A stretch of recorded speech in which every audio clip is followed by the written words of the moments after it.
5 meses y medio. Eso es lo que llevo esperando. Eso es lo que tenemos que esperar como mínimo los padres y los menores.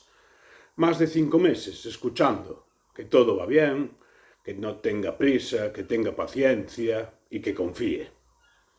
Mientras tanto, otras, en cuestión de minutos, se aceptan versiones sin contrastar, se aceptan relatos, palabras vacías y palabras sin pruebas. Y eso es suficiente para destrozar la vida de una familia y de un padre, para apartar a una niña de su padre, de sus abuelos y de su hermana. Todo por un sistema que se niega a reconocer errores, porque nadie investiga y ni nadie corrige.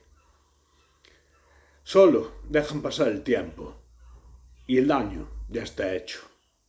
Y mientras, 2 niñas crecen separadas y una de ellas crece sin su padre. Y esto no es justicia. Esto es abandono institucional.